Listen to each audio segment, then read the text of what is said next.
आप लोगों को कुछ क्वेश्चन दिए थे बनाने के लिए, बनाए हैं?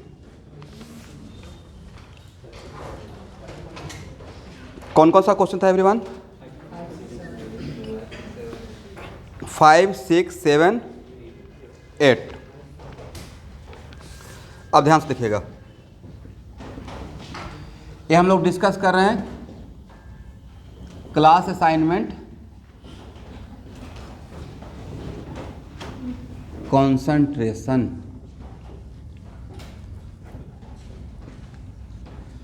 का एक्सरसाइज कौन सा है? 6 ना, question 5। What volume of 0.5 m। यहाँ पे m को कैपिटल M कर लीजिए एवरीवन, स्मॉल m जो है उसको कैपिटल M कर लीजिए। Magnesium hydroxide in ml must be added to this solution to neutralize 50% of acid। ये तो बहुत आसान क्वेश्चन है भाई।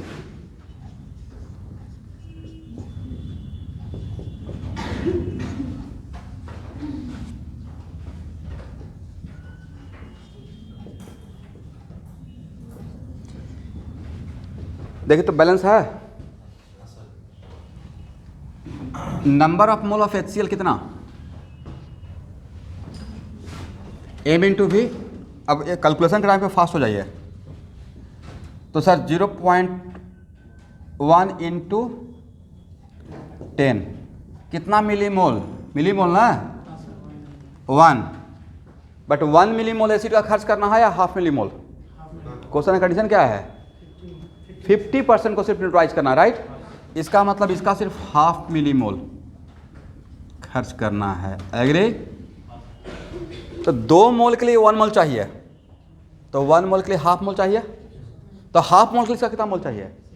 1/4, राइट। तो क्या बोल सकते हैं? Number of mole of MgOH whole to equal to 1/4 millimole, correct.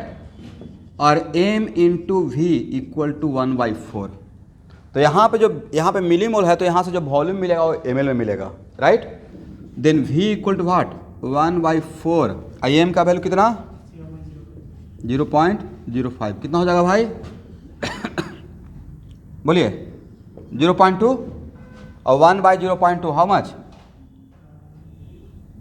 5। 10 second का क्वेश्चन था, करेक्ट है ना? तो न्यूट्रलाइजेशन रिएक्शन पे क्वेश्चन किए थे या नहीं किए थे? जाकर नोटबुक देखिएगा। न्यूट्रलाइजेशन रिएक्शन पे तो मैं ऐसा भी क्वेश्चन किया था कि एसिड और बेस मिला रहे हैं, तो किसी एक को ज़्यादा ले लिए थे तो उसका pH कितना होगा या H+ कितना बचा हुआ रहेगा, कॉन्सेंट्रेशन क्या रहेगा, राइट। इसलिए आपको कॉन्सेंट्रेशन वाला जहाँ से पढ़ाना स्टार्ट किया तो उसको एक बार कॉन्सेंट्रेशन का टेस्ट चैप्टर वाइज लूँगा पक्का। नीट कट पैटर्न में भी टेस्ट रहेगा कॉन्सेंट्रेशन का, ऑलरेडी पेपर बन चुका है। मतलब इस टेस्ट के बाद जो नेक्स्ट सिलेबस रहेगा, मोल कॉन्सेप्ट का तो ले चुका है ना, एक्सेप्ट कॉन्सेंट्रेशन लिए होंगे। तो नेक्स्ट जो टेस्ट रहेगा उसमें सिर्फ प्योर कॉन्सेंट्रेशन रहेगा। पार्ट टेस्ट नीट का और कॉन्सेंट्रेशन का चैप्टर वाइज भी टेस्ट लूँगा यहाँ पे, तो कॉन्सेंट्रेशन टॉपिक जो है इंपॉर्टेंट है, बहुत जगह आता है। ओके, क्वेश्चन नंबर 6 बनाइए।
चलिए पहले मोहर साल का फार्मूला बताइए।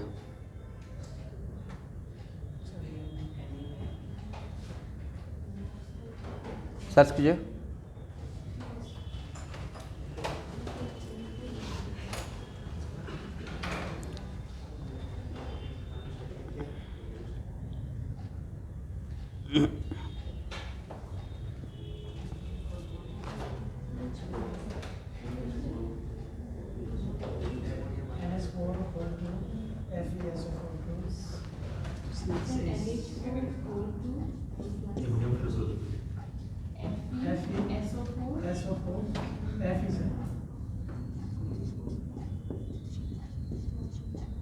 डॉट कितना है H2O?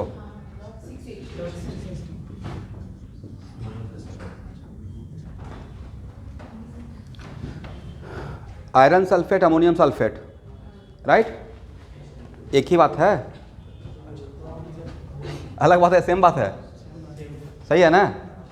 मैं और बढ़िया सजा के लिख दिया, ammonium sulphate ferrous sulphate dot 6H2O, correct? अब प्लस क्या है? KMnO4। मीडियम क्या है भाई? एसिडिक।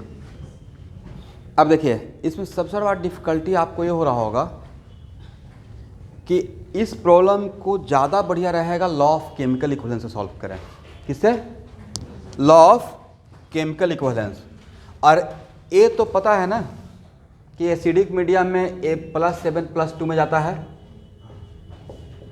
KMnO4 का +7 किस में? +2 में। Then what is N factor of, मैं रिडॉक्स पढ़ाया हूँ, KMnO4 का एसिडिक मीडियम में एन फैक्टर 5 होता है और न्यूट्रल मीडियम में एन फैक्टर 3 होता है और बेसिक मीडियम में 1 होता है, राइट? तो एन फैक्टर KMnO4 का 5 है। उससे फायदा क्या होगा? नॉर्मलिटी ऑफ KMnO4, मोलरिटी कितना दिया हुआ KMnO4 का? तो नॉर्मलिटी हो जाएगा 0.1 × 5, 0.5। एग्री? अब यहाँ पे तो भाई ये है ऑक्सीडाइजिंग एजेंट, ये और भी कहीं पे मिलेगा, ठीक है? ये तो रिडॉक्स के असाइनमेंट में भी मिला होगा। तो एक्चुअल में यहाँ पे ऑक्सीडाइजिंग एजेंट, अगर इसका यहाँ पे ऑक्सीडाइजिंग एजेंट है तो ये आयरन को ऑक्सीडाइज करेगा। किसे ऑक्सीडाइज करेगा? और आयरन किस में जाएगा? +2 से +3, +2 से +3 में। एग्री? तो इसका एन फैक्टर कितना हो जाएगा? इसका एन फैक्टर 1 हो जाएगा। अब यहाँ देखिए इसमें एक और चीज़ है, मैं पहले मैं सपोज करके चल रहा हूँ कि शायद सिर्फ इसमें आयरन का ऑक्सीडेशन होगा, ये बिना जाने हुए, क्योंकि क्वेश्चन ही रिडॉक्स पे है तो रिडॉक्स का कॉन्सेप्ट लगाना पड़ेगा, ठीक है? और ये ओरिजिनली इस चैप्टर को से नहीं है, एक क्वेश्चन प्योरली है टाइट्रेशन का। टाइट्रेशन में पढ़ना आया रहता है redox titration and iodometric titration, जो कि पढ़ाएंगे आपको, ठीक है? बट फिर भी एक थोड़ा सा क्वेश्चन एक देख लेते हैं। इसमें नाइट्रोजन का भी तो -3 है, तो नाइट्रोजन का भी तो ऑक्सीडेशन हो सकता है, राइट? यहाँ पे सल्फर का नहीं होगा, सल्फर यहाँ पे +6 में है, राइट, ऑक्सीजन सराउंडिंग एटम है तो जनरली सेंट्रल एटम का ऑक्सीजन पहले हम लोग सोचते हैं। तो आयरन का भी चांस है, नाइट्रोजन का भी। पहले मैं आयरन का मान कर सपोज कर रहा हूँ, तो आयरन का मान के चलते तो इसका इनफैक्टर कितना हो जाएगा 1, और यहाँ पे इसका कितना वॉल्यूम है, तो number of equivalent of KMnO4 equal to number of equivalent of Mohr salt बोल सकते हैं। और नंबर ऑफ इक्विवेलेंट KMnO4 का कितना 0.5 वॉल्यूम कितना लिया है KMnO4 का, देखिए तो N इंटू V वॉल्यूम कितना है, हाउ मच वॉल्यूम 15.5, तो ये मिली इक्विवेलेंट हो जाएगा, इक्वल टू इसका मान लेते हैं N, और इसका वॉल्यूम कितना है 25 ml, राइट। तो N इक्वल टू कितना हो गया भाई 0.5 इंटू 15.5 और डिवाइडेड बाई 25। एग्री। एक किसका नॉर्मेटिव निकल गया, this is normative of Mohr salt.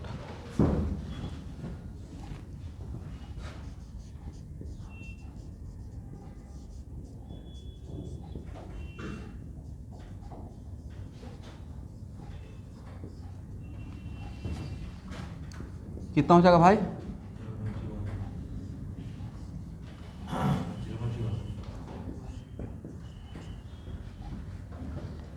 सही है, देखिए तो 0.3 बनाता है, ठीक है। निकालना क्या है ग्राम पर लीटर में। एक काम कीजिए, अगर एक कॉन्सेंट्रेशन पता चल गया तो ग्राम पर लीटर भी तो one of the type of concentration है ना, density in terms of gram per litre. तो इसका 1 लीटर ले लेते हैं, let volume of Mohr salt equal to 1 litre कर सकते हैं ना। तो नंबर ऑफ इक्विवेलेंट कितना हो जाएगा, यहाँ पे जो नॉर्मेटिव आया हुआ यहाँ देखिएगा, तो यहाँ पे number of equivalent equal to what 0.31, कितना लिए हैं 1 litre. Mass of Mohr salt, sir mass of Mohr salt के आप ये लिख सकते हैं number of equivalent into equivalent weight, और नंबर ऑफ इक्विवेलेंट 0.31 और इक्विवेलेंट वेट 392/1 ना, molar mass by N factor multiply कीजिए तो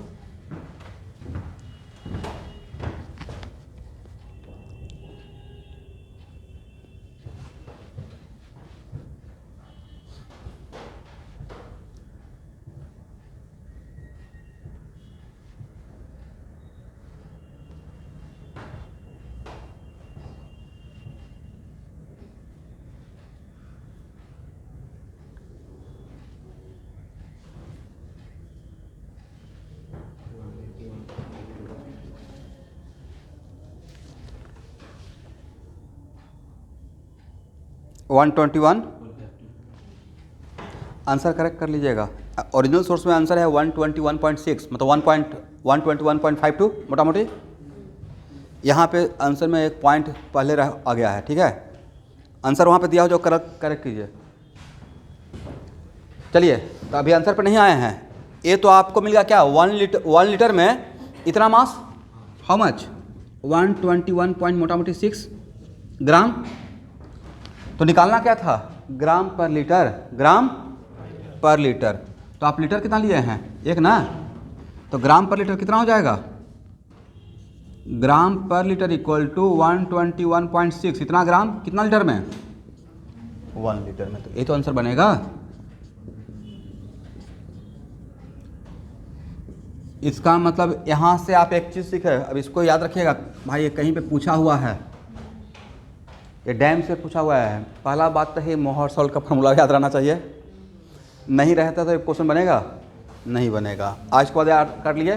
फेरस सल्फेट मुझे याद था, बट फिर भी मैं श्योर होना चाह रहा था, क्योंकि ये क्वेश्चन आते ही इतना बैच में पढ़ाते हैं तो पता ही है ना कि इसमें सिर्फ आयरन का है। इसका भी हो सकता था, लेकिन मैंने क्या किया, मैंने बोला कि इसमें इसका भी हो सकता था, बट पहले मैंने सपोज किया कि इसको करके देखते हैं। तो जब इसका मतलब है KMnO4 इन एसिडिक मैनर में अगर मोहर सॉल्ट को ट्रीट करते हैं तो सिर्फ यहाँ पे फेरस का ऑक्सीजन हो रहा है। किसका? फेरस का। लेकिन ये बात भी तो उतना ही इंपॉर्टेंट था कि KMnO4 का एसिडिक मीडियम मेन फैक्टर कितना होता है? 5। अगर ये बात पता नहीं रहेगा तो बनेगा क्वेश्चन? नहीं बनता। करेक्ट है ना? चलिए, तो ये क्वेश्चन थोड़ा हार्ड कर था और बढ़िया क्वेश्चन है, इस पर स्टार लगा दीजिए।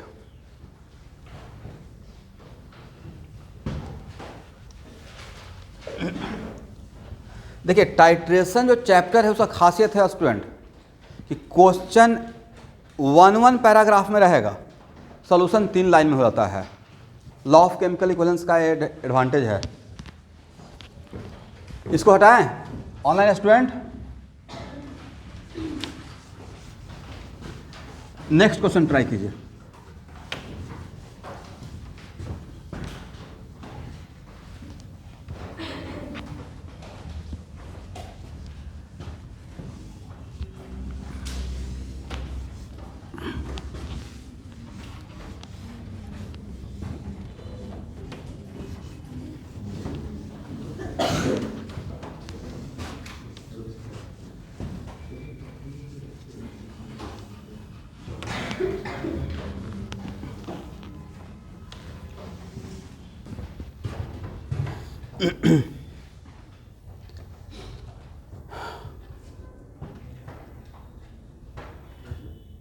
What volume of 0.1 N sodium thiosulfate solution will react completely with 0.42 gram of KI3 solution?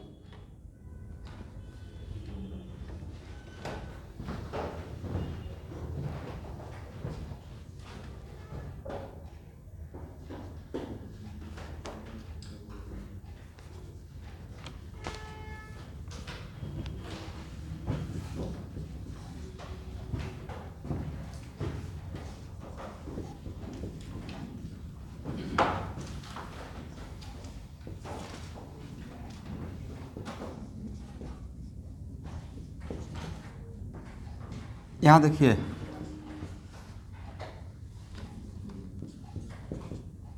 K plus I minus I3 minus, हाँ या ना? K प्लस और I3 minus is the combination of I minus plus I2। इसको लिखना नहीं है। और titration में एक टॉपिक होता है जिसका बोलते हैं आइड्रोमेट्रिक टाइट्रेशन। टाइट्रेशन का एक बहुत हाईलाइटेड चीज़ है अंडर द हेडिंग आइड्रोमेट्रिक टाइट्रेशन, ठीक है। एक ऐसा दौर था IIT का जिसमें हर साल एक क्वेश्चन टाइट्रेशन का आता था 10 मार्क्स का। 10 मार्क्स का मतलब एक क्वेश्चन 10 मार्क्स का। मतलब एक दौर था ना किसी किसी चैप्टर का दौर, जैसे अभी और चैप्टर का दौर चल रहा है, राइट। एक टाइम था जब न्यूटन्स लॉ ऑफ मोशन का दौर चल रहा था। अभी तो पूरा बैलेंस है, कोई भी चैप्टर छोड़कर आप अभी टफ नहीं। नीट में सारा 50 क्वेश्चन है ना भाई, सारा चैप्टर से एक क्वेश्चन आ सकता है, इसे आप किसी चीज़ को छोड़ नहीं सकते हैं और हाई स्कोर करना है तो। बट एक टाइम बोल रहे थे कि मतलब एक टाइम पे तो होता क्या था ना कि पटना के टीचर एक टाइम पे मतलब 1 मंथ टाइट्रेशन ही पढ़ा रहे हैं, 1.5 मंथ पूरा टाइट्रेशन में कम से कम 200 क्वेश्चन करवा रहे हैं बड़ा बड़ा। बट अब वो चीज़ नहीं है, मतलब अब पूरा बैलेंस हो गया है सिस्टम। ऑर्गेनिक हर एक चीज़ से बैलेंस करके क्वेश्चन आता है। ऑर्गेनिक भी आपको उतना ही देखना है, फिजिकल केमिस्ट्री का कोई एक चैप्टर की तरफ ज़्यादा फोकस नहीं करना है, सब कुछ इन्फॉर्म रखना है। अभी सिर्फ मैकेनिक्स पढ़कर मैकेनिक्स पढ़ने में बहुत इंटरेस्ट आता है, राइट। बट मैकेनिक्स से पढ़ के काम चलेगा? नहीं चलेगा। उतना ही इंपॉर्टेंट मैग्नेटिक फील्ड भी है, उतना ही इंपॉर्टेंट बोर मॉडल भी है, राइट। उतना ही इंपॉर्टेंट हीट ट्रांसफ़र भी है, सब कुछ इंपॉर्टेंट हो गया है। एनीवे, तो एक्चुअल में यहाँ देखिए Na2H2O3, इसको NaI से ही समझाता हूँ मैं। तो A बनता था Na2S4O6 अब प्लस I2।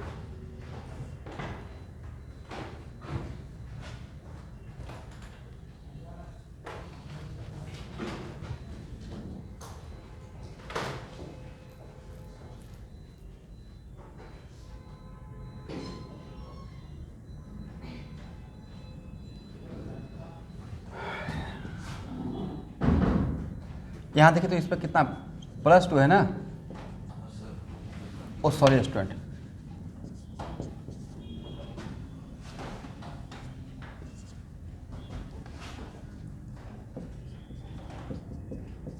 ए I2 + 2 Na2H2O3, देखिए तो बैलेंस है। ऑक्सीडेशन किसका हो गया? सोडियम थायोसल्फेट का, उसमें भी खासकर सल्फर का। कहाँ से कहाँ तक? +2 से 2.5। और रिडक्शन किसका हो गया? आयोडीन का हो गया। करेक्ट। तो एक्चुअल में यहाँ देखिए, तो अब यहाँ तो दिया हुआ है I2 नहीं दिया हुआ है, KI3 दिया हुआ है, कोई बात नहीं है।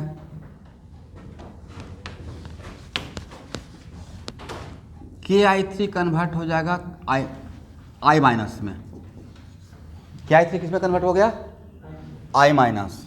और एक किस में कन्वर्ट हो जाएगा? Na2S4O6 में। मैं बैलेंस नहीं कर रहा हूँ, यहाँ पे बैलेंस का रिक्वायरमेंट इतना नहीं है। तो सबसे पहले एन फैक्टर ऑफ KI3 बताइए। और अगर इस तरफ पोटेशियम उस तरफ पोटेशियम नहीं दिखा रहे हैं, मतलब पोटेशियम का चेंज, ऐसे तो पढ़ाए थे रेडॉक्स में। तो N factor of KI3, alpha कितना? 1 है या 3 है? 3 है ना।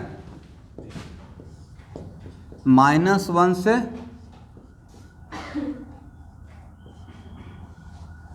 देखिए क्या मैंने सही लिखा।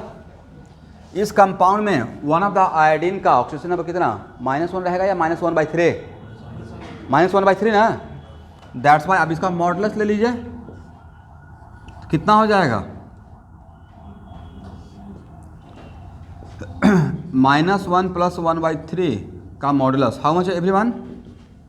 3 × 2/3 हाउ मच? 2। करेक्ट है ना। तो KI3 का एन फैक्टर निकल गया, बहुत हेल्प हो जाएगा। और Na2H2O3 का एन फैक्टर कितना? ये सब तो रिडॉक्स में ही लिए थे इसको। N factor what the value of alpha everyone? Alpha कितना? इस तरफ देखकर अल्फा बताते हैं, इस तरफ देखकर बताते हैं। 2 × हाउ मच? 2.5 - 2 लिखे हैं, कितना हो जाएगा? 1। यहां तक आइए।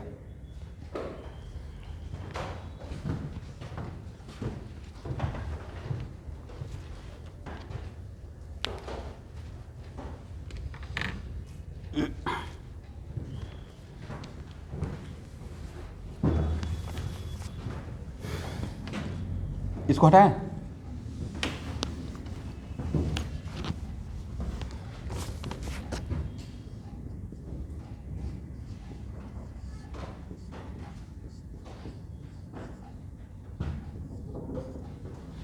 Equivalent weight of KI3, molecular weight divide by 2। और आयोडीन का एटॉमिक वेट कितना होता है? 127। आयोडीन का इक्विवेलेंट वेट है 127 एटॉमिक वेट। तो इसका मॉलिक्यूलर वेट निकालिए। पोटेशियम का कितना लीजिएगा? 39 और प्लस 127 × 3 और डिवाइड बाई 2, क्या है इक्विवेलेंट वेट?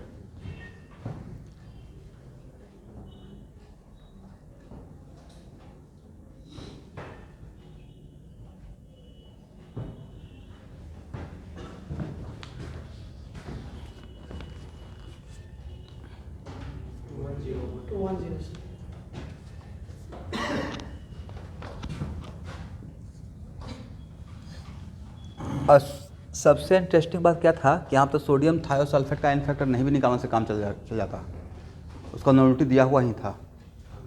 करेक्ट। एनीवे कितना हो गया? डिवाइड करने के बाद 210। Number of equivalent of KiO3 बता सकते हैं? Mass by equivalent weight, mass by तो 0.42 gram divide by equivalent weight कितना हो जाएगा भाई?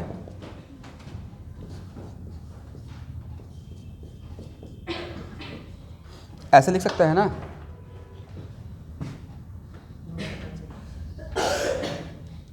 ऐसे लिख सकते हैं 2 × 10⁻³ करेक्ट है। अब बोलिए, अब लगा दीजिए law of chemical equivalence. Let VmL of Na2H2O3 required, ये मान लेते हैं, तो N × V/1000, N × V/1000, V को मैं ml में माना हूँ तो उसको लीटर में कन्वर्ट कर दिया मैंने। सोडियम थायोसल्फेट के लिए तो लीटर में लेंगे तो मुझे नंबर ऑफ इक्विवेलेंट मिलेगा, क्योंकि यहाँ पे मैं नंबर ऑफ मिली इक्विवेलेंट निकाला हूँ या इक्विवेलेंट, इसलिए मैंने ऐसा काम किया करेक्ट।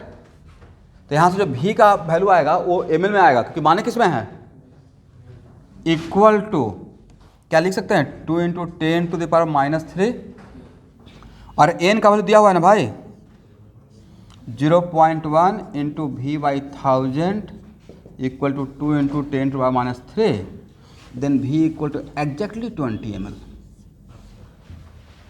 इसका मतलब हम लोग Ki3 के बारे में सही सोचे एन फैक्टर निकालने के लिए, और रिएक्शन भी सही सोचे, ठीक है ना।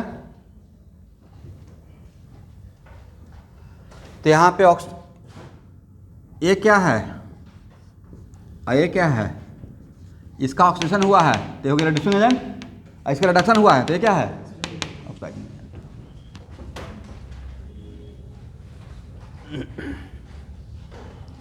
और एक लाइन का सोल्यूशन था number of equivalent equal to number of equivalent for complete reaction, number of equivalent equal to what, number of equivalent.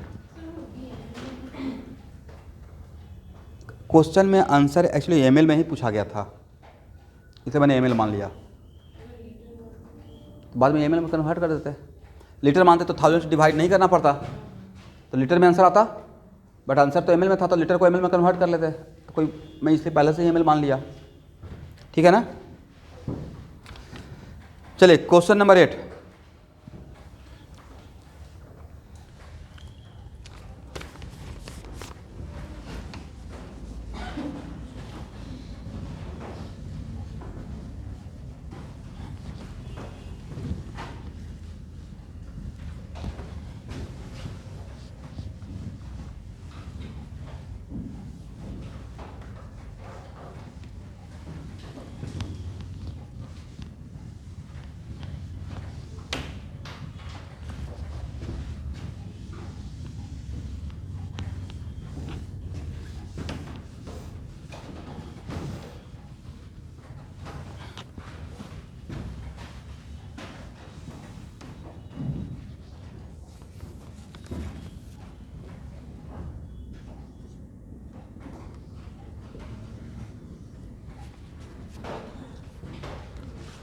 Question number 8 में क्या है 1 gram of H2O2,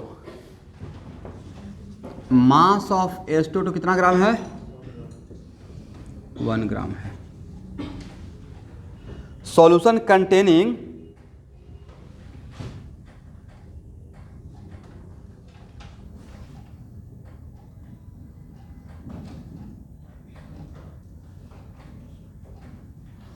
okay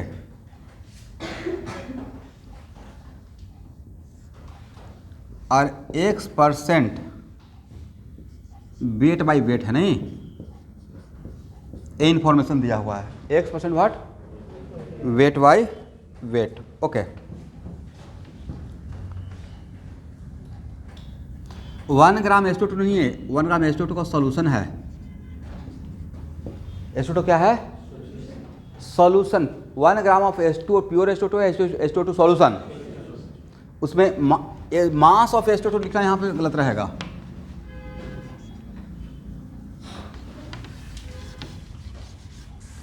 mass of H2O2 कितना लिखेंगे 1 × x/100, सही है ना।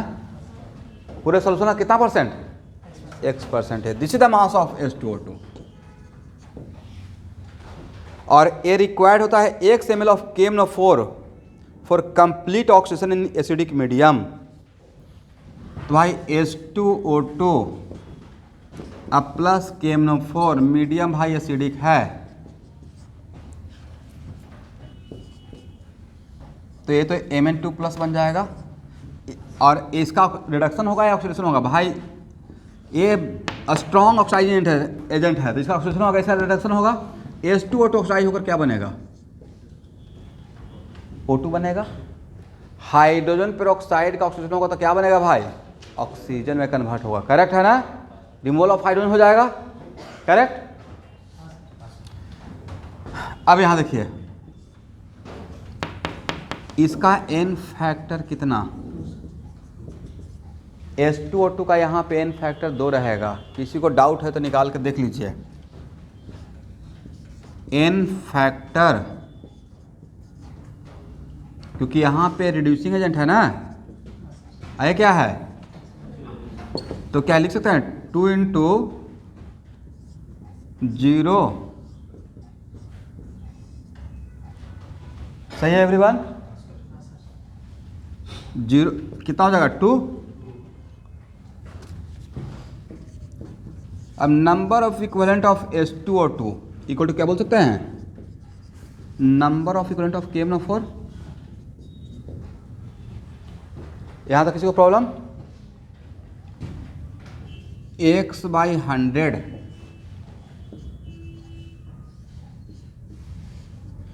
अगर आप लोग मुझे पकड़ पाए तो बताइए मैंने क्या लिखा। Mass of H2O2 divide by equivalent weight of H2O2, equivalent weight of H2O2, ये तो रेडॉक्स में पढ़ा चुका हूँ। 34/2 equal to what? Equal to number of equivalent लिखे हैं तो n मान लेते हैं नॉर्मेटिव ऑफ KMnO4 और कितना ml, बट मैं x/1000 क्यों किया? सर इस तरफ इक्विवेलेंट लिखे हैं तो इस तरफ मिली इक्विवेलेंट मत निकालिए, मैच नहीं करेगा। तो x ml है राइट, तो उसको 1000 डिवाइड करके लीटर कर दिए, और x कैंसिल हो जाएगा राइट। x नहीं पता हुआ तो भी आंसर आ गया। तो यहाँ से n इक्वल टू कितना हो जाएगा भाई? x/100 sorry 1/100 into 17 into 1000। ये हो गया नॉर्मलिटी ऑफ KMnO4। तो नॉर्मलिटी इक्वल टू कितना? 10/17 0.58 ठीक है ना? तो समटाइम्स यहाँ पे ऐसा रह सकता है क्वेश्चन में अननोन है, घबराना नहीं है, हो सकता लास्ट में जाकर कैंसिल हो जाए। तो ये है था सॉल्यूशन। अब हेडिंग बनाइए।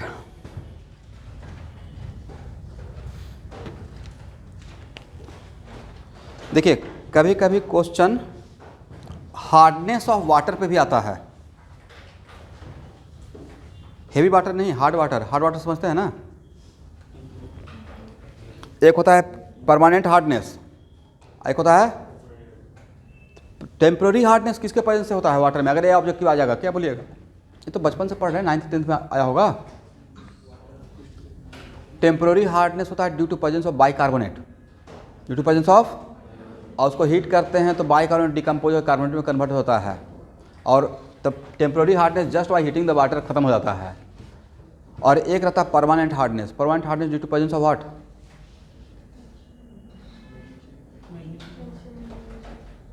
कुछ बोलिए। Calcium and magnesium what? Ca2+ and Mg2+। सही तो बोल रहे हैं। Sulphate of calcium and magnesium. Anyway तो उसमें कहीं कहीं भी कभी एक आधो क्वेश्चन देखा हूँ। डिग्री ऑफ हार्डनेस एक टेक्निकल टर्म है, कैसे है परसेंटेज लेवलिंग ऑफ वॉल्यूम, वैसे ही डिग्री ऑफ हार्डनेस एक टेक्निकल टर्म है, वो कभी कभी पूछा जाता है। बट अभी हम लोग यहाँ पे वो नहीं देख रहे हैं, अभी हम लोग देख रहे हैं volume strength of H2O2। Heading बनाएगा volume strength of H2O2।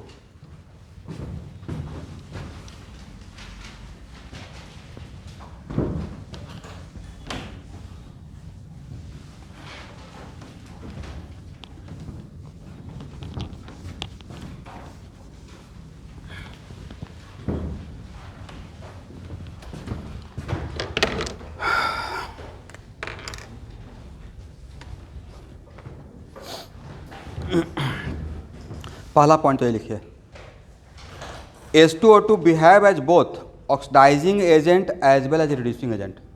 H2O2 behave as both oxidizing agent as well as reducing agent.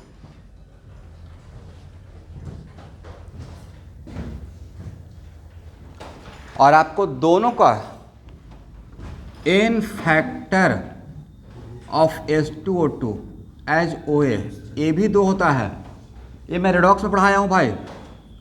और n factor H2O2 as reducing agent, ये भी क्या होता है, 2 होता है। तो next question sir, what is the meaning of volume strength, ये क्या लिखिए।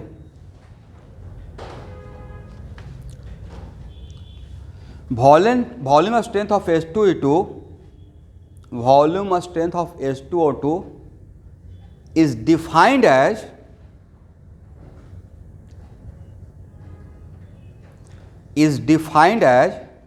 volume of oxygen given out, is defined as volume of oxygen given out at STP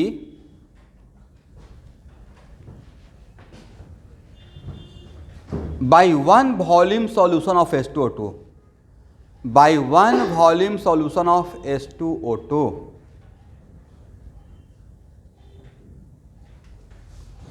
इसका मतलब समझ में आया या नहीं आया?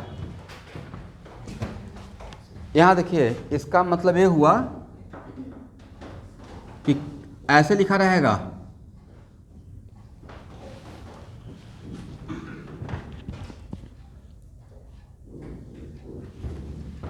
सपोज कीजिए एग्जाम्पल में,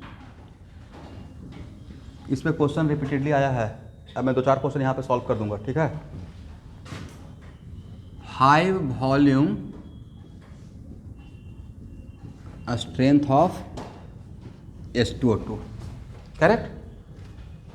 अब तब पूछा जाएगा पहला क्वेश्चन, इसके बाद क्वेश्चन स्टार्ट होगा कि H2O2 का इतना ml KMnO4 का इतना ml से कम्प्लीटली न्यूट्रलाइज करता है, देन KMnO4 का नॉर्मलिटी क्या। तो KMnO4 का नॉर्मलिटी क्या है, उसके लिए तो भाई किसी एक का इसका नॉर्मलिटी जानना पड़ेगा, तब ना करेंगे NaMlV1 = N2V2। तो इसका 5 वॉल्यूम स्ट्रेंथ ऑफ H2O2 का टेक्निकल मीनिंग है कि H2O2 का अगर 1 ml लिक्विड लेते हैं, कितना, H2O2 तो लिक्विड फॉर्म में ही रहेगा, हाइड्रोजन पेरोक्साइड, राइट, पता है कि नहीं, बोतल में मिलता है, राइट। और बहुत ही माइल्ड ऑक्सीडाइजिंग एजेंट है। जनरली हाइड्रोजन पेरोक्साइड को हम लोग टूथपेस्ट में भी यूज करते हैं, कहते हैं कितना सारा ऐड आता है टूथपेस्ट का, राइट। तो अब ये नहीं बोलती कि मैंने ऐसा कुछ बात बोल दिया, आप जाकर कल टूथपेस्ट में डाल रहे हैं H2O2, तो हो सकता है कि दांत ही गायब हो जाए, ज़्यादा ऑक्सीडेशन हो जाएगा।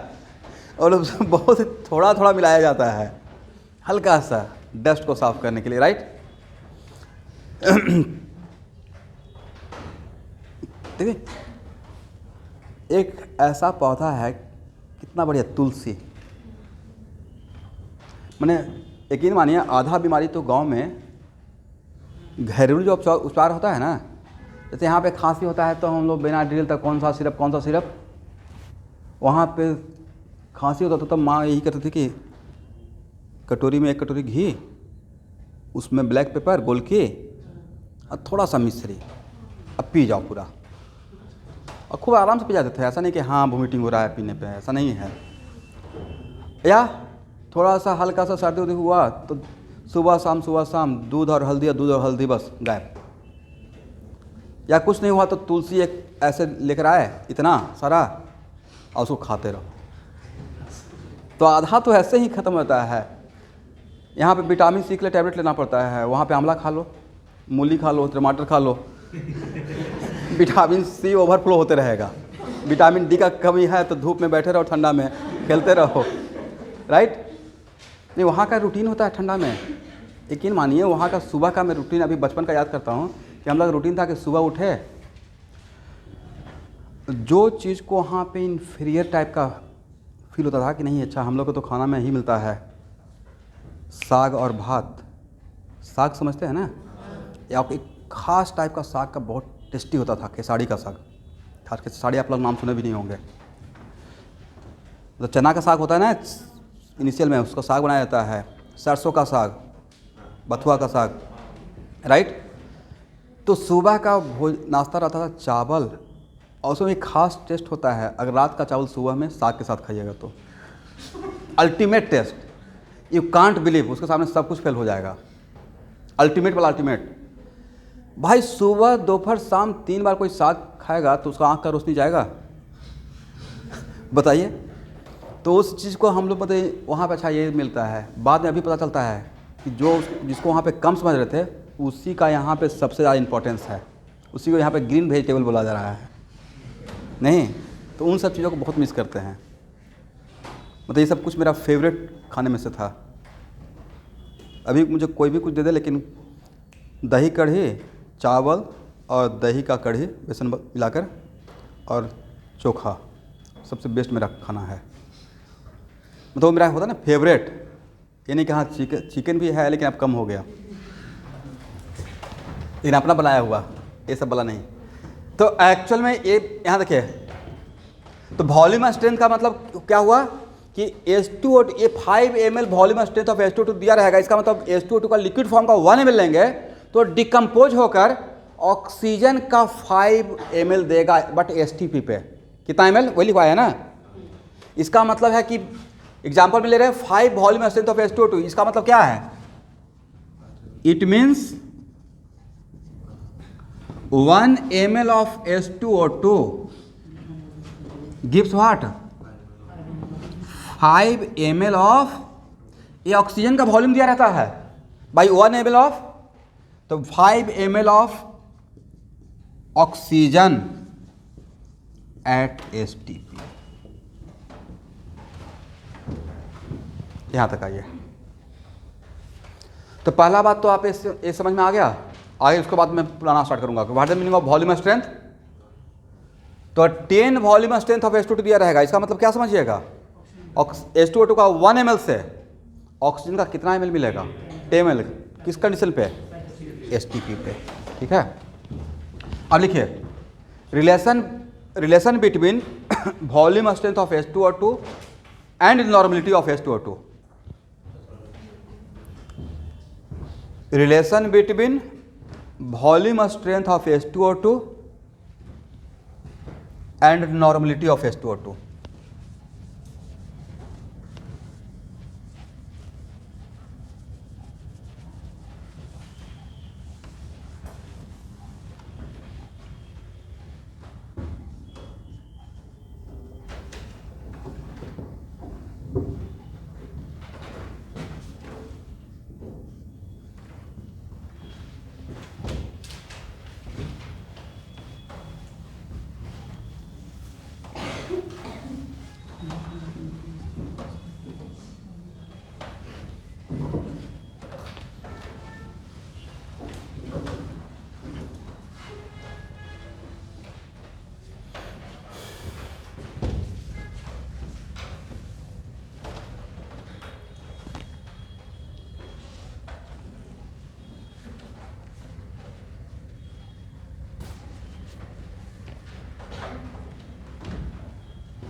यहाँ देखिएगा एवरीवन, यहाँ तक हो गया। चलिए, let volume strength of H2O2 equal to V। इसका मतलब समझ में आ गया।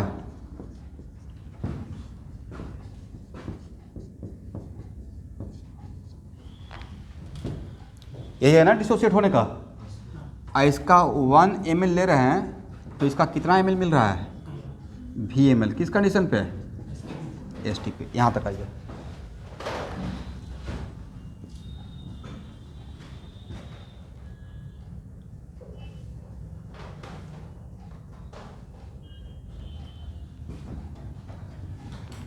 ओके एवरीवन, यहाँ पे H2O2 का N फैक्टर कितना,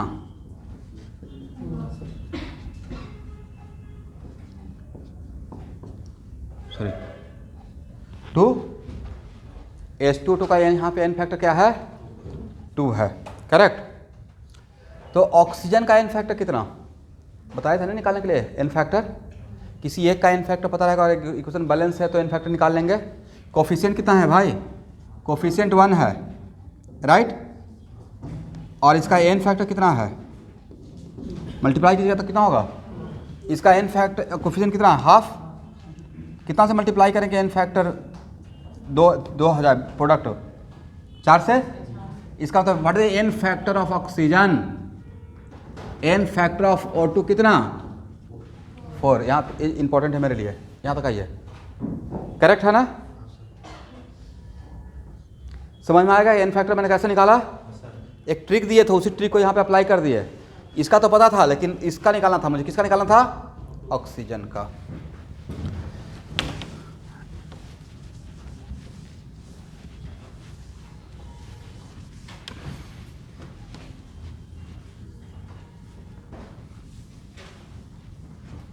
यहाँ देखेंगे,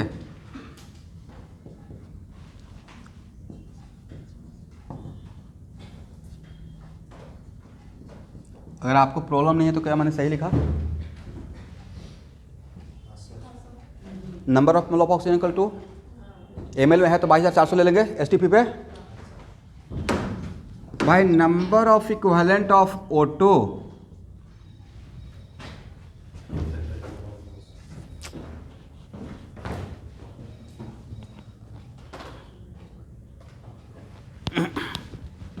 number of equivalent of O2 के लिए इक्विवेलेंट वेट ऑफ O2 कितना भाई? ऑक्सीजन मॉलिक्यूल का आप एन फैक्टर बताए थे, राइट? 8 लिख सकते हैं। तो कितना होता है? Number of equivalent equal to number of mole into N factor. 8 से मल्टीप्लाई कर सकते हैं। यहां तक समझ में आ गया? चलिए,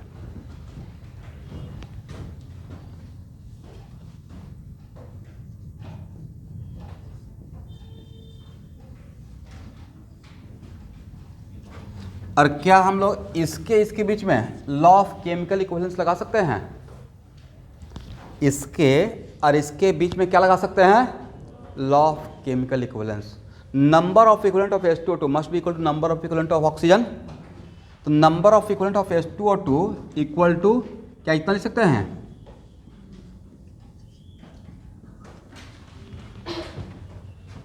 यहाँ तक सही है? ओहो, गलती हो गया स्टूडेंट। इक्विवेलेंट वेट का तो यहाँ पे काम ही नहीं था। 4 ना? 4, सॉरी 8 से नहीं मल्टीप्लाई करना था। कितना? एन फैक्टर से। तो ये तो मोल तो ऑलरेडी निकाल चुके हैं। तो number of equivalent equal what? Number of mole into N factor. और हम लोग H2O2 का नॉर्मलिटी को स्टूडेंट n मान लेते हैं। This is n is the what? Normality of H2O2। अगर आपको कोई समस्या नहीं है तो क्या ए लिख सकते हैं? 1 ml ही तो लिए थे, तो normality into volume in litre लेंगे। क्यों वॉल्यूम इन लीटर? सर इस तरफ मिली इक्विवेलेंट नहीं है, इक्विवेलेंट आपने निकाला है, तो इस तरफ इक्विवेलेंट के लिए क्या वॉल्यूम किस में लेना पड़ेगा? लीटर में। 2 जीरो से 2 जीरो गायब कर दें। Then normality equal to what? n equal to, बोलिए, v। तो v इक्वल टू कितना हो जाएगा? v इक्वल टू हो जाएगा नॉर्मलिटी इंटू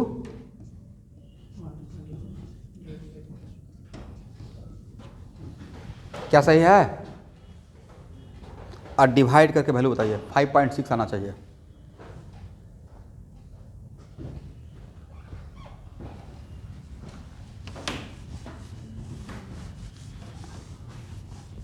ये बहुत बढ़िया चीज़ बता रहा हूँ। आया 5.6? इस पे ऑब्जेक्टिव आने का चांस बहुत है।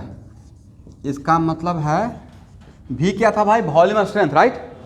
तो volume strength of H2O2 equal to normality किसका था? H2O2 का ना? Normality of H2O2 into what? 5. देखिए आज मैं क्लास में इंटरनेट से पहले दिमाग में था शॉर्टकट चल देंगे, बस ये लिखवा देंगे, रट लीजिए। फिर मुझे लगा कि थोड़ा डिराइव कर देते हैं। डिराइव करने से कॉन्फिडेंस आ जाएगा बच्चों को कि एक्चुअली ये सही है या गलत है। अब तो डिराइव करने के बाद अब इस पर आपका ज़्यादा भरोसा है। तो वॉल्यूम स्ट्रेंथ देंगे तो क्या नॉर्मलिटी निकल जाएगा। अब बार बार डिराइवेशन मत कीजिएगा, अब इसका यूज़ कीजिएगा, इस शॉर्ट नोट्स में रख लीजिएगा, ठीक है। This is the relation between volume strength of H2O2 and normality of H2O2। Example के तौर पे वॉल्यूम स्ट्रेंथ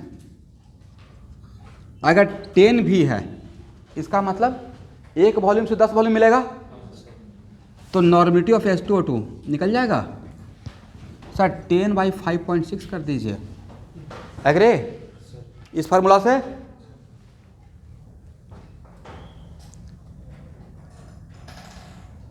या नॉर्मलिटी यहाँ देखिएगा, नॉर्मलिटी ऑफ H2O2 2n दिया हुआ है, वॉल्यूम स्ट्रेंथ, ये वॉल्यूम स्ट्रेंथ H2O2 का टेक्निकल टर्म है ऑक्सीजन के रिस्पेक्ट में। तो वॉल्यूम स्ट्रेंथ कितना हो जाएगा 2 × 5.6 कितना, लास्ट में भी दिखाते हैं वॉल्यूम स्ट्रेंथ लिखने के लिए, ठीक है। इसका अगर नॉर्मलिटी 2n है तो H2O2 का 1 ml ऑक्सीजन का कितना ml STP पे प्रोड्यूस करेगा 11.2 ml, करेक्ट है ना।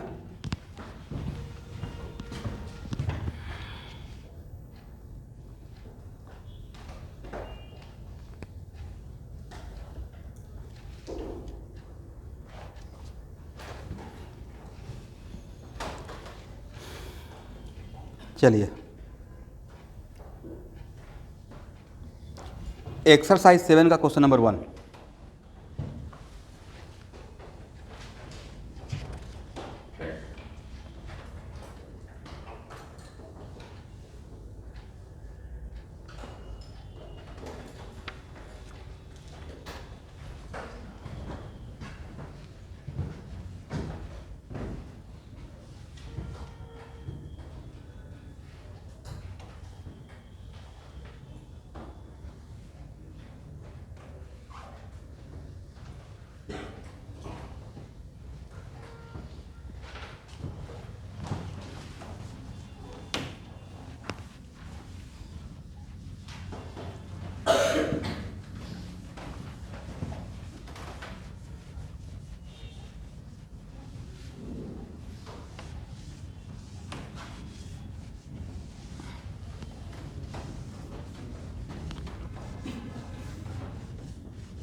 हेलो, हाँ सर सुनिए ना, मैं एक मिनट क्लास से निकल के, लेकिन आ जाना है, लेकिन क्लास ले रहे हैं।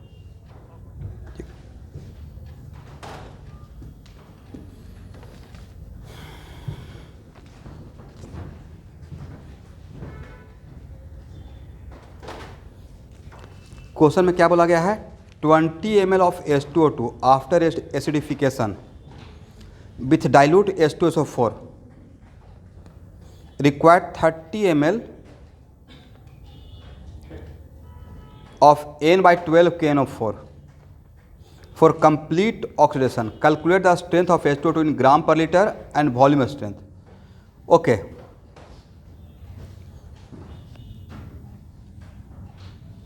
यहाँ देखिए,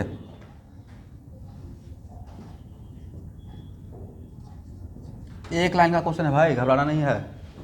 एन मान लेते हैं, ये तो पता है ना कि H2O2 का नॉर्मलिटी निकाल लीजिएगा तो वॉल्यूम स्ट्रेंथ पता चल जाएगा, करेक्ट। 20 N × 20, आप खास कर देखिएगा, इनको एक जगह n/2 मिल गया या n/10, नॉर्मलिटी n/10 भी तो लिखा रहता है, मतलब नॉर्मलिटी कितना 1/10। इसी को कहीं पे डेसी नॉर्मल भी लिखा रहता है, देसी नहीं DESI, deci normal. Deci normal का मतलब 1/10, नॉर्मलिटी इक्वल टू 1/10, समझे। बट आप जो फेस कर रहे हैं इनिशियल में सब लोग फेस करता है, ऐसा नहीं कि सर मुझे ही ये क्लिक नहीं करता है, हम लोग भी उसी नाव पे सवार थे, धीरे धीरे करके सीखा जाता है। इसलिए आप चीज़ों पे रुक रहे हैं, मतलब आप ऑब्जर्व करके चल रहे हैं, एक गुड साइन है आपके लिए। एक बार आप आगे निकल गए तो फिर पीछे मुड़ कर नहीं देखिएगा। जो आपका एटीट्यूड है मेहनत करने का, लगे रहिए, ये बहुत बड़ा कॉम्प्लीमेंट है मेरा।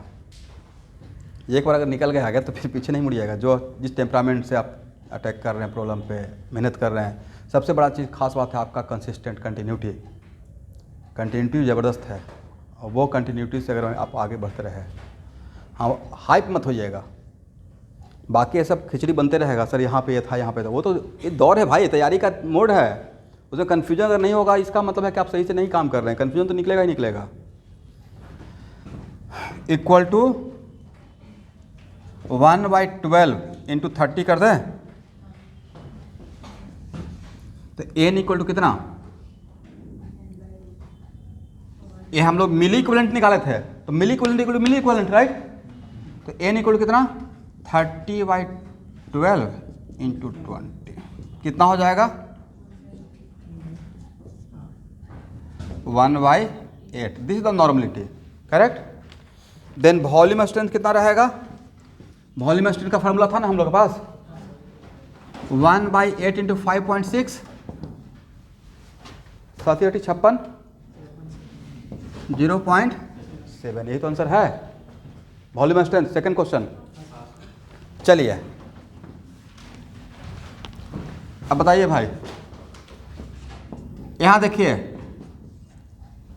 कंसंट्रेशन ऑफ कन्वर्सन नहीं सिखाए हुए हैं। नॉर्मलिटी S2O2 का पता है आपको 1/8n। मान लीजिए वॉल्यूम 1 लीटर, निकालना किस में है, ग्राम पर ml में ना। मैं वॉल्यूम मान लिया 1 लीटर, तो 1 लीटर में इक्विवेलेंट कितना 1/8, इसका यूनिट ही है नंबर ऑफ इक्विवेलेंट पर लीटर, तो 1 लीटर तो 1/8, राइट। देन मास कितना H2O2 का, sir number of equivalent into equivalent wait, equivalent weight यहाँ पर 17 रहेगा, यहाँ पे इक्विवेलेंट वेट लिख रहा हूँ, तो कितना हो गया 17/8। तो 1 लीटर में H2O2 का कितना ग्राम, तो भाई ग्राम पर ml कितना होगा 17/8 और डिवाइड बाई 1000 कर दें, ग्राम पर ml पूछा गया है, तो लीटर में है ना, कितना हो जाएगा 17 देखिए तो आंसर मिलाई तो, अच्छा ग्राम पर लीटर में ही पूछा गया है, ओहो तो और भी आसान हो गया। तो 17/8 ग्राम पर लीटर कितना हो जाएगा बाई 1, 17/8 कितना हो जाएगा,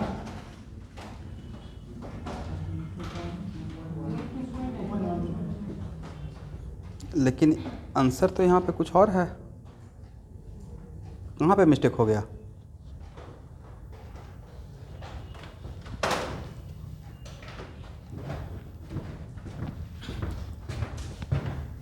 ओह करेक्ट आंसर है 2.12, ओरिजिनल सोर्स में आंसर है 2.12।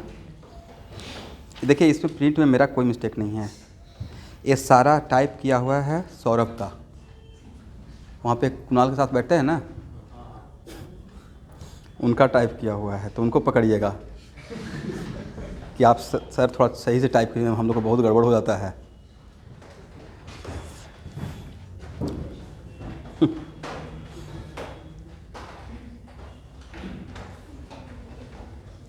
नहीं लगता कि आंसर गलत होने से कॉन्फिडेंस लूज होने लगता है कि मैं तो गलत नहीं हो गया, होता है।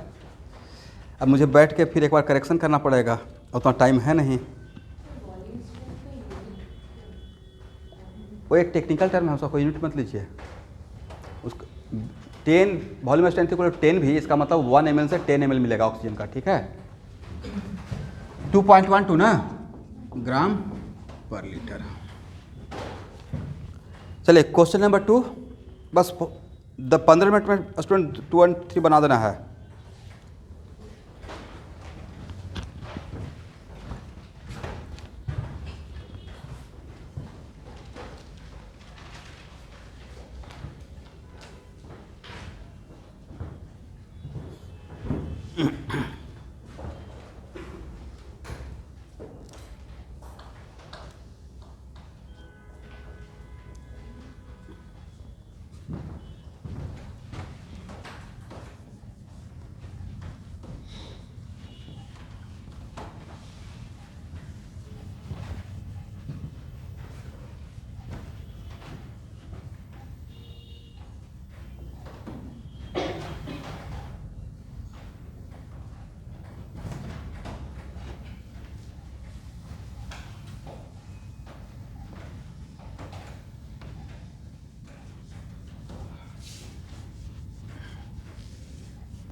यहाँ देखिए स्टूडेंट,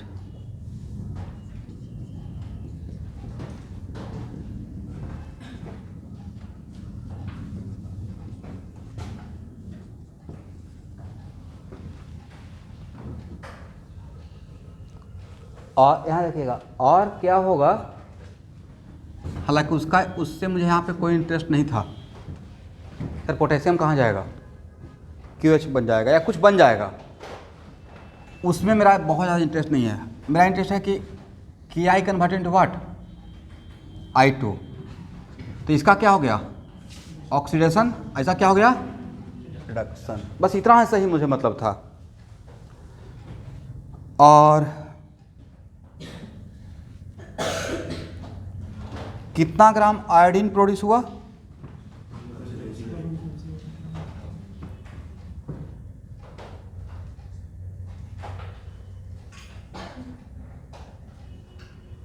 इस 5 centimetre cube.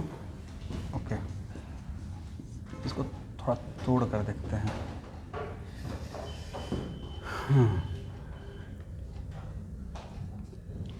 5.08 gram of iodine.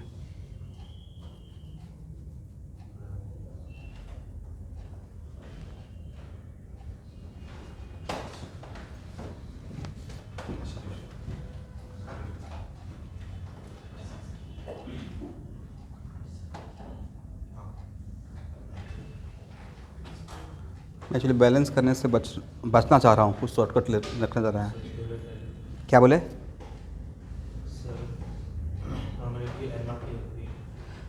Normality अगर n मानेंगे तो नंबर ऑफ इक्विवेलेंट तो मुझे निकालना ही पड़ेगा ना आयोडीन का, और नंबर आयोडीन का n फैक्टर आयोडीन का कैसे बैलेंस करने के बाद ही तो आएगा, प्रोडक्ट साइड है इसका। तो n फैक्टर पता है कितना, 1, -1 से 0।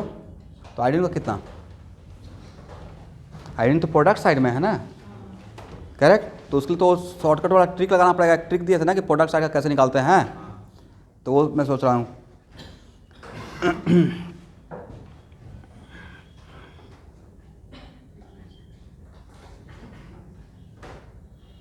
एक मिनट मुझे स्टूडेंट,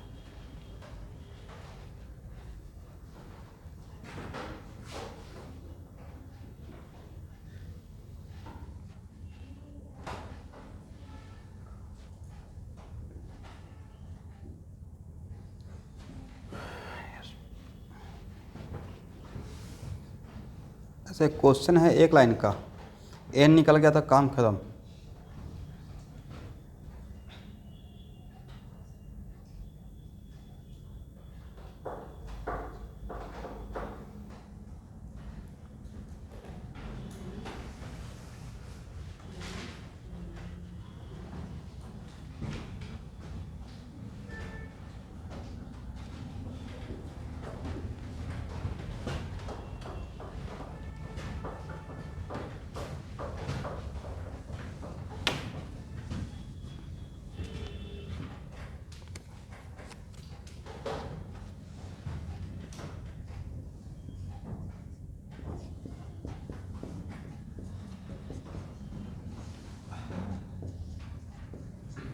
एक्चुअली इससे मैं बचना चाह रहा था, ठीक है।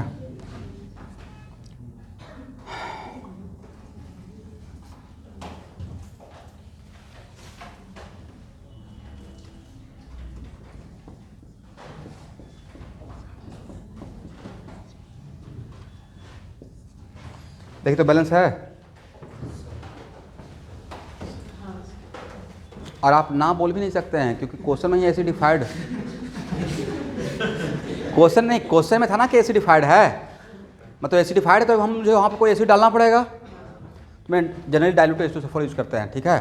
देखते हैं एसिडिफाइड KMnO4, उसमें डाइल्यूट H2SO4 भी हम लोग बैलेंसिंग के टाइप पे लिए थे। अदरवाइज आप बोलते सर पोटेशियम कहाँ गया, तो पोटेशियम जो यहाँ पे एसिडिफाइड सोल्यूशन था उसका इस रेडिकल के साथ चला गया है, अब बैलेंस है, करेक्ट। अब आप निकाल सकते हैं इन फैक्टर। अब यहाँ पे कोफिशिएंट देख लीजिए, इसका कोफिशिएंट कितना है 1, एन फैक्टर कितना है भाई 2, प्रोडक्ट कितना हो जाएगा 2।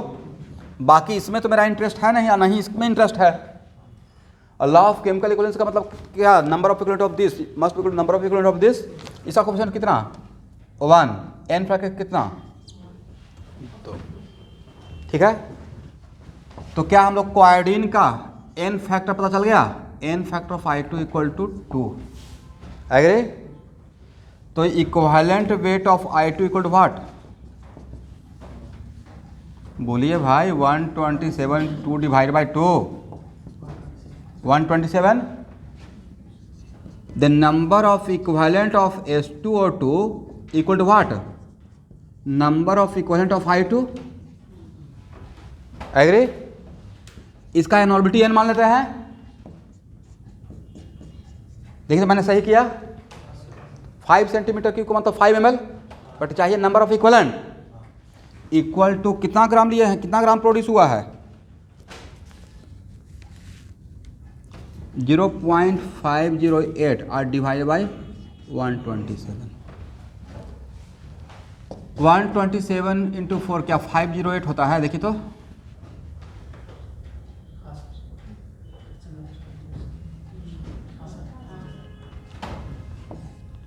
कितना हो जाएगा,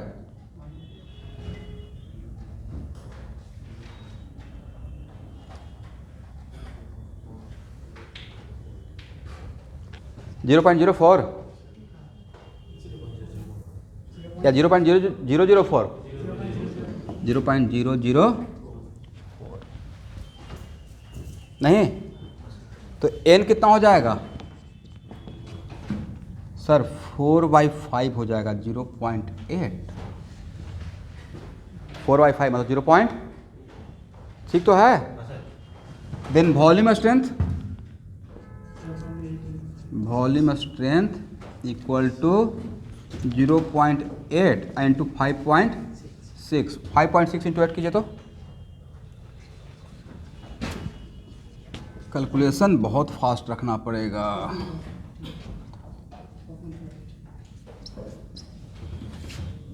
एग्जैक्टली ये है ना, ये तो आंसर भी है। ये बढ़िया क्वेश्चन है ये भी। लगता है नीट से थोड़ा ऊपर है। ये परफेक्ट क्वेश्चन भाई जेईई मेन के लिए, नीट से थोड़ा ऊपर लग रहा है, मुझे ऐसा पर्सनली फील हो रहा है।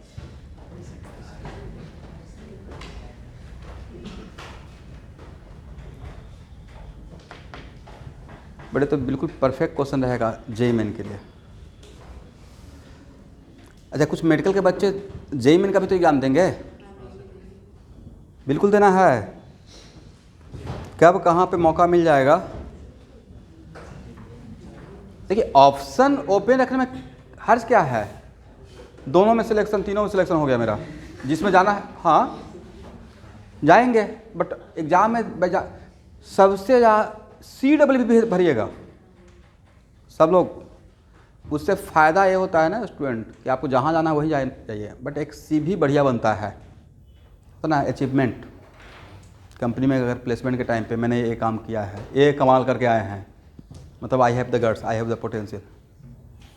CWB होगा मतलब मोटा मोटी मई के लास्ट में पिछले साल हुआ था, तो मान के चलिए जून के फर्स्ट वीक में, क्योंकि चीज़ें तो फरवरी से तो स्कूल भी ओपन होने जा रहा है।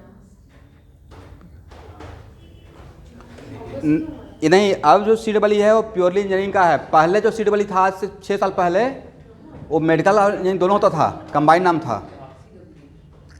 बोली तो अगस्त में हुआ था, तो मोटा मोटी वही अगस्त तो नहीं इस बार जाएगा, क्योंकि स्कूल ओपन होने जा रहा है ना। जहाँ तक न्यूज़ में देख रहा हूँ तो फरवरी से, क्योंकि वैक्सीनेशन बच्चों को इसलिए लग रहा है भाई, एक काम नहीं होगा ना, समझते एक पूरा जनरेशन का गैप रहेगा। कोरोना के टाइम का बैच कोरोना के टाइम का डॉक्टर नहीं, बच्चे का एक्टिविटी नहीं हो रहा है। 9th 10th में जो बच्चे स्कूल नहीं जा रहे हैं, सबसे पीक टाइम रहता है मतलब सीखने का 8 9 10th स्कूल का एक्टिविटी के लिए। स्कूलिंग भी ज़रूरी है, 8 9 10th बहुत ज़रूरी है। मेरी बच्ची सिर्फ एक दिन गई है सेंट मैरिज में ओनली 1 डे, वो भी ड्रेस लेने के लिए। उसके बाद बस वो फोटो ही देखते रहती है, अच्छा मेरा ये स्कूल है। तो उसका जो इमेज बनना चाहिए स्कूल में का बना ही नहीं है, बस उसका इमेज पीकैबू का ही बना हुआ है। एक यहाँ पे क्रेच है, उसी का इमेज बस बना हुआ है, मतलब स्कूल के नाम पे हमने, मेरा स्कूल वही है, बाकी इमेज नहीं बन रहा है। ये बहुत मिसिंग है ना। चलिए हो गया। थर्ड क्वेश्चन तो आपके जोन में है, बहुत आसान क्वेश्चन है। थर्ड क्वेश्चन बना सकते हैं?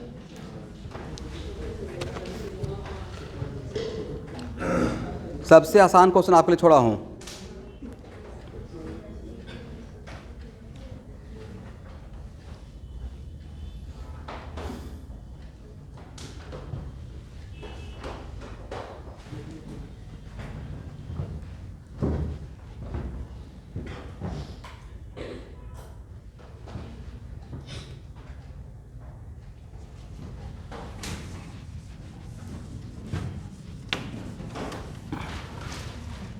अच्छा स्टूडेंट, n निकल जाएगा, एक लाइन में निकल जाएगा, n निकल जाएगा तक इस क्वेश्चन मैं अपनी तरफ से ऐड कर रहा हूँ।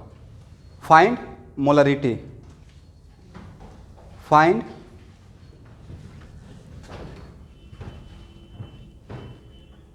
मोलरिटी हो गया। इसमें मोलरिटी नहीं निकाल सकते हैं, डेंसिटी नहीं दिया हुआ है, इसे वही क्वेश्चन बोलूँगा जो बना सकते हैं। मोलरिटी के लिए फिर डेंसिटी का रिक्वायरमेंट होगा, right. Percentage weight by wait भी नहीं बता सकते हैं, उसके भी डेंसिटी का रिक्वायरमेंट होगा। Find molarity and find percentage weight by volume, जो कि दिया हुआ ही है निकालने के लिए।